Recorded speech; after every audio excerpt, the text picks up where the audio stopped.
So I'm going to jump right into it because there's so much to cover.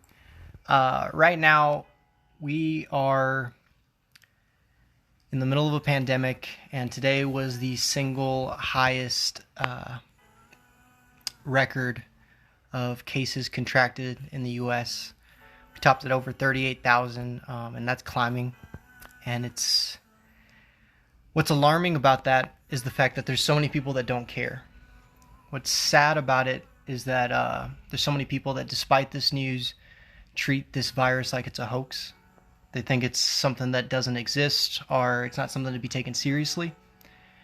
I took a 6-hour course on COVID-19 contact tracing, so I feel pretty bona fide talking about it now. And what's important for me to start out by saying is that everything I'm going to say can be looked up, and I encourage anyone to comment and fact check me if I say anything that's wrong, because I want us to be discussing this in a factual way where, it's not political, because it's not supposed to be. It's really unfortunate that to a large degree one man has been able to inject politics into health, and it's extremely dangerous, and it might be a huge reason why things are the way that they are right now. So let's look at what the states are doing, across the U.S. Right now we have several governors that are responding in kind to this, overwhelming amount of increased cases. In more than half of the U.S., half of the states have seen an increase in cases this week. And that's after, of course, some parts of the country have been reopening. So it's alarming that we're talking about reopening. It's alarming that, we're discussing that in such a brazen fashion when, like I said, we see so rampant death, and it just doesn't seem to matter. There are some states that are doing a good job. I don't want to seem gloom or pessimistic. There are things that are going well in terms of the way some states are responding. Like Washington State saw like a slight rebound in their cases, and then Governor Jay Inslee announced that he would order everyone to wear a mask in all outdoor and indoor public spaces when 6-foot social distancing is not possible. The reason that that's important to point out is that I live in Colorado, where a lot of people believe that we're doing a really great job.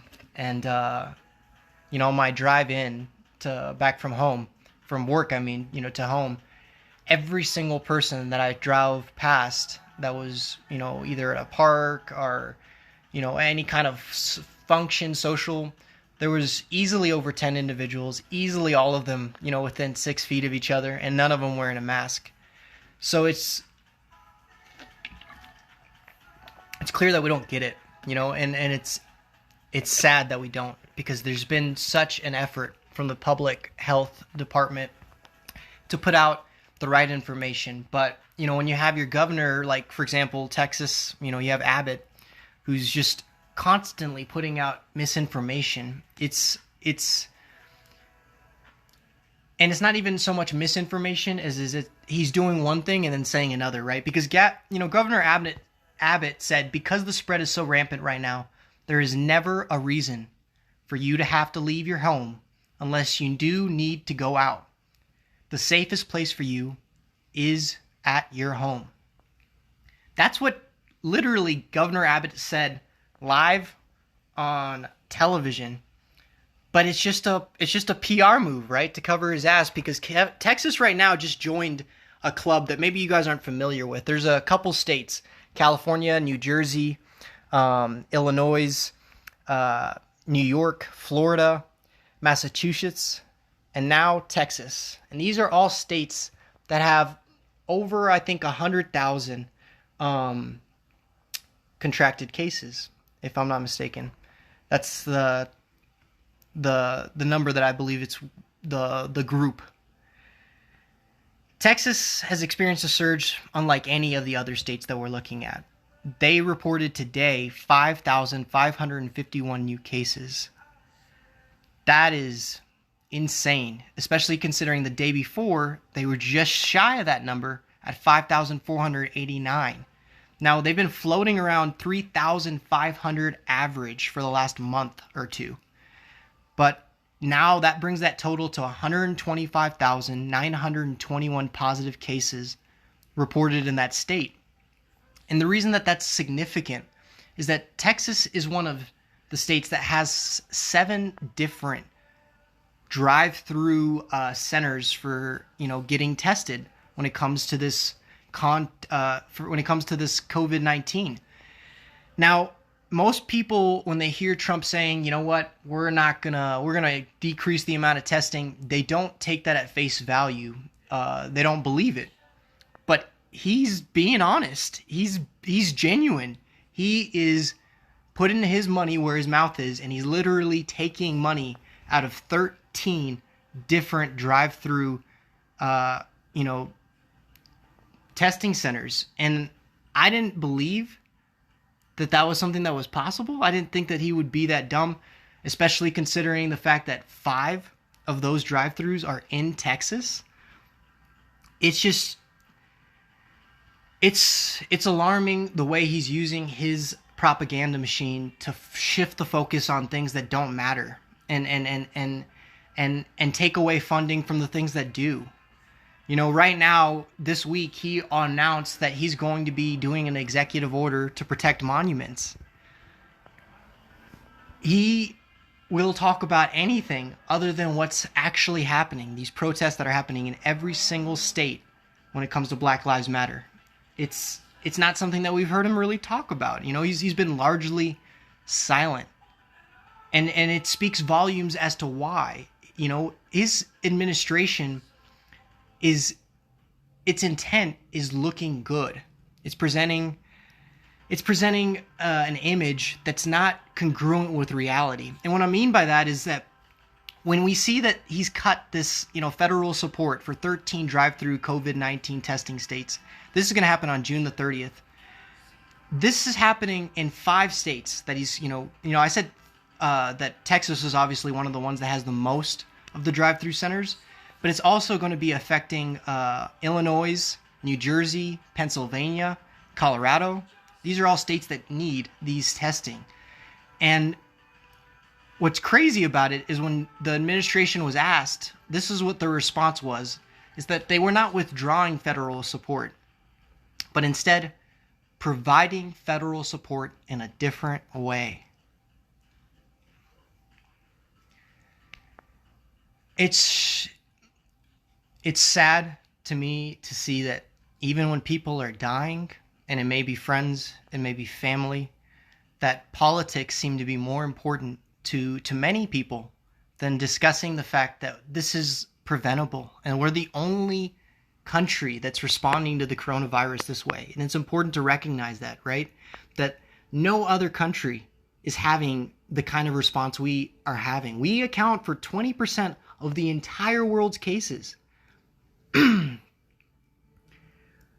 It's not a good situation. And the worst thing is that right now these protests are needed. We have systemic racism that's been there since the inception of our country, honestly. And there's a lot of literature and a lot of history, and what I highly recommend, if you guys haven't watched on Netflix, 13th or Malcolm X or any number of movies that they've featured for the intent of your education, I highly recommend it, because you're going to find that there's a lot of things you just didn't know. Ignorance is bliss. It's easy to live, with your perspective and your biases that you don't really recognize are there, when at the end of the day you never take a hard look at the way other people have to live their lives. I've had a lot of experiences with police that I don't really want to get into on a live right now, that have been largely negative. That's anecdotal, but it also is representative, I think, of the system. You're going to have certain people that are going to have hundreds, if not, at least dozens of stories of persecution and discrimination. And then you're going to have others that only have positive experiences with cops. And it speaks volumes as to what kind of different lifestyle we sometimes lead. There is some positive, things regarding this coronavirus. The good news is that Joe Biden is leading Trump in a series of newly released polls. And while I don't put a lot of stock in polls, I think it's important to note that these polls are coming from reputable sources. The New York Times, Siena College did a national poll. Trump was not leading. Biden was leading Trump by 14 points. And Wisconsin found by the Marquette Law School that he was leading 8 points in a battleground state. Another poll found that they were effectively tied in Ohio, which is considered a must-win state for Trump. So it's at least a little bit good news to notice that at least the country is aware of the fact that Trump is mishandling this pandemic to a large degree. It's also important for us to realize that we are going to see things get a lot worse. And I've been largely positive about where I think our trajectory is, but I want to be very honest with you guys. We are headed in the wrong direction in many significant states. We're talking at least 15. And we're headed in a direction that is unfortunately unstoppable at this point because of the way we've reopened, because of the measures that people have already taken. It is not something we can go back and retro, we can't fix it. It's already a done deal. All we can look at right now is how we can be more positive about our own, involvement in terms of how we interact with other people. Are we wearing a mask? Are we keeping, at least 6 feet of distancing? These are things that I thought were obvious, but I'm not going to lie. I've been paying attention to you guys. I've been watching a lot of your guys' photos, your memories. I can tell the difference when it's 3 years ago versus literally today. And I mean, everybody's having fun, friends over. Everybody's having parties. Everybody's going to the lake. Everybody's, sunbathing. Everyone's having drinks, going to restaurants. And I get it. You know what? We're all fucking tired of this coronavirus. We're fed up with it. And it's very American of us to just say, you know what? It's not a big deal because it's not happening to me directly.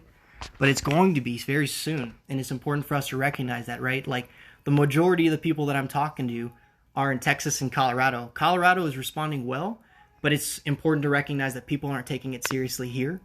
So we're going to see an increase. And Texas is not responding well. They're seeing a huge increase. And on top of that, you have these protests, right? So I wanted to talk about masks for just a quick second because I haven't. And it's super obvious that I should. This is what I've seen to a large degree. This is essentially a cloth. This is a windbreaker. It's what I use when I'm doing a 14er. And this is pretty dope. It looks cool, very fashionable. But it's probably the least effective thing you can wear in terms of stopping the transmission of your droplets, which is the whole point, Now, I feel very comfortable saying that I can put on, I can even show you guys, but I don't think anyone needs to watch this, that the O2 sensors, you're getting fine, in terms of your lungs. It doesn't matter how long you wear this, you're never going to have carbon dioxide poisoning. Anybody that believes that is believed a lie, some propaganda. It is important to recognize that some things that don't look very protective are. You're going to see a lot of things that say N99, N95, and all stuff like that. And a lot of people don't know what that means. It's just talking about the particulates, what percentage it's basically catching. So this is what I wear at work. This is an N95. You can see that right there. And this is what you see nurses wearing. This is what you see healthcare professionals in many different settings wearing.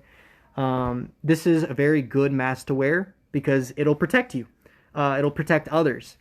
Obviously, you can still get the transmission through your eyes. That's why you see some people, taking it a step further and wearing sunglasses. I'm not super worried about that. And the reason I'm not is because I'm observing that 6 feet of distancing. I'm always keeping it, 6 feet. The next thing I wanted to show you is the last type of thing you usually will see, which is a respirator. The reason I wanted to bring this up is because I mentioned that I was going to talk about Black Lives Matter, and I want to, because I think that to a large degree we're seeing people still brutalized, still having peaceful protests disrupted by police in a way that just should not be happening. We're seeing people criminalized for protesting, and we've seen it happen before. So it's important that we are vigilant on ways that we can protect ourselves. And one of those ways is we're in the middle of a pandemic. It's not easy to get your hand on a respirator. I'm not going to lie. But if you can, it's important to recognize that, if you're protesting and you're worried about being targeting, which is happening in several states, if you're worried about your face, being seen, it's a good idea not to bring your phone. It's the single best tracker of your geodata and everything about you. It's going to be obvious that you are at a protest if you have your phone and you're live streaming it on Instagram and Facebook. I know that's not the popular opinion, just like a lot of people are on TikTok, and I really wish they weren't. If you don't look into the app, you probably don't know that it's largely just for harvesting your data, but that's another conversation for another time. I want to show you guys this respirator. So this is a 3M respirator. It's real simple clasp in the front. You just basically put it around your back. And there you go. So these right here are N99. So this was N95, 95% of particulates. This is 99% of particulates.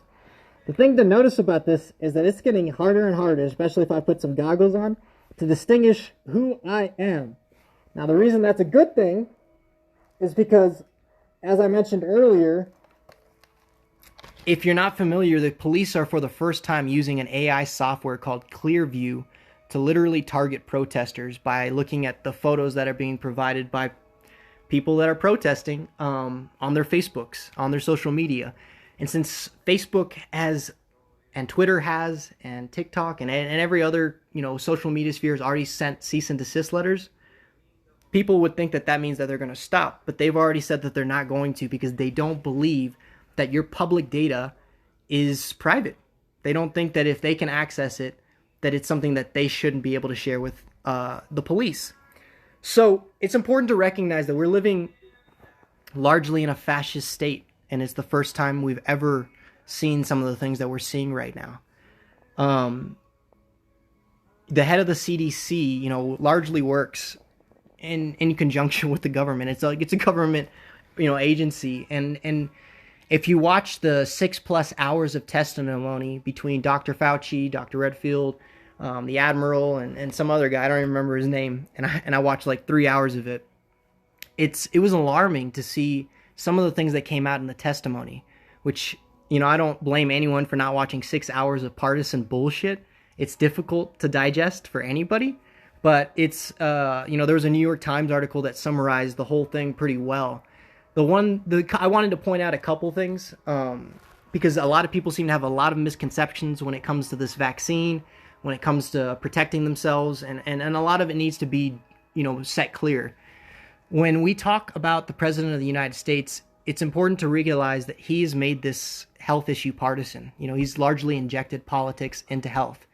And it's something that can't be ignored anymore, because, even when Dr. Fauci is being asked about how he's responded to it, he can't comment, right? And what I mean is that he's said some things that are important to recognize, such as some Americans are wearing masks as an insult to him.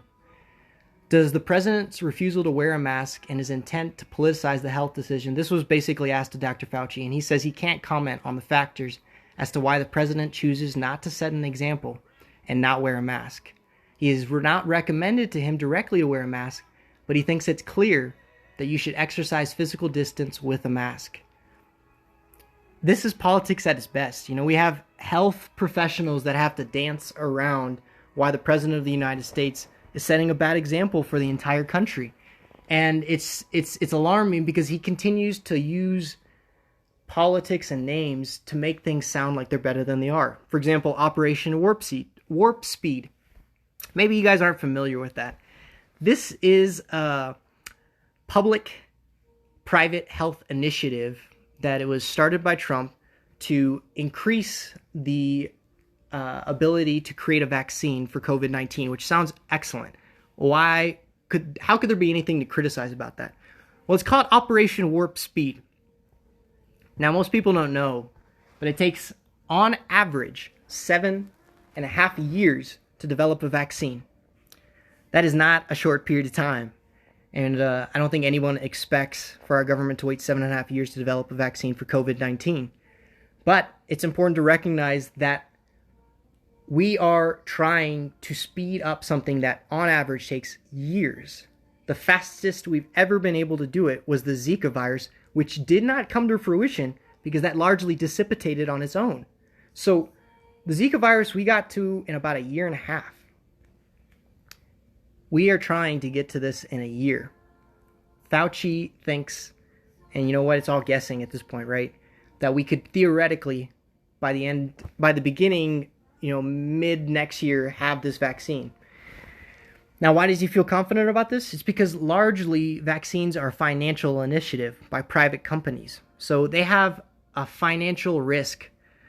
And that risk is that they're not going to make an investment unless they know how it works, that they know it works, right? So the whole program of Warp Speed is investing in the future steps so they can cut down on the time to get the vaccine funded. So essentially what they're doing is usually go from, trial 1 to trial, step 2 to step 3, you know what I mean? These steps usually would have to be cleared by funding. We're just saying, okay, you know what? We funded this level, we funded this level, we funded this level, even though we're not there yet, even though we're probably at step 1. But that gives us the opportunity to know that when we get it right, we are able to move full force as fast as possible, warp speed. But it's important to recognize that this is just another part of the propaganda machine, that we're being fed a narrative that's not congruent with the facts. And what I mean by that is that there's been some significant miscommunication right now when it comes to what's going on and what's being actually disseminated to the public. And what I mean by that is even the people that are supposed to have the data don't have it. So what I mean by that is that a senator's office confirmed that there was 12 centers that had still not received the data sets in the middle of a pandemic. And Dr. Redfield, the head of the CDC, said that they're committed to correcting it, but it might need to be securely done in the next 1 to 2 weeks. This is, by the way, data for tribal epidemiologist centers that were already supposed to have it. So why isn't this data available for everyone to see? I don't have an answer for that question. I don't know. There's a period in that testimony where, like children, these 4 different gentlemen were asked to raise their hand if they agreed with statements that President Trump had said. Now, those statements were essentially, does anyone agree that the coronavirus is under control? No one raised their hand. Any comparison between COVID-19 and the common flu? Dr. Fauci responds, it is not the common flu. I don't want to spend any more time talking on Trump because, there's 1,000 things you can point out about him that he said that just aren't congruent with the facts, aren't congruent with the science. But at the end of the day, it's important to recognize that we're in the middle of a huge propaganda machine. And to a large degree, it's been effective because evangelicals are still, to a large degree, staying with Trump, despite it all. And so I don't know if that's because he's decided to open up churches, which is only going to hurt my religious, friends. I don't know what the motivation is by supporting someone that's actively working against your interests. But, it is what it is. I won't talk about it anymore. I think that it is important to recognize with the Black Lives Matter protests that, as I mentioned earlier, it's imperative that these continue, that there's a continued amount of pressure because it's actually changing things. It's remarkable, but we're seeing in several states really key, significant change. And what I mean by that is that Colorado, for example, is the first state ever to pass an initiative, to have the governor pass an initiative to remove privileged immunity, which is largely the reason that cops get away with everything they get away with. So we're moving forward. And that's, as it's a very positive thing to think about, that we are to a large degree moving forward, despite the fact that we're in the middle of a pandemic that some people believe in, some people don't. We are doing positive things. But it's also important to recognize that these things won't happen by themselves. If you haven't protested yet, find a way to plug yourself in. If you haven't, made your way to the Black Lives Matter website to figure out what they're about, what is it that they actually believe, take some time, because what you'll find, and I think that speaks for everybody, is that more often than not, as we dig deep, we find that there was misconceptions that we had, and that there's nothing bad about that. That's just our cognitive biases, right? You know, we don't want to acknowledge the fact that all of us can work on things. I am the first one to admit that, like, there's so many things that I wish I did better, that I wish I improved on faster.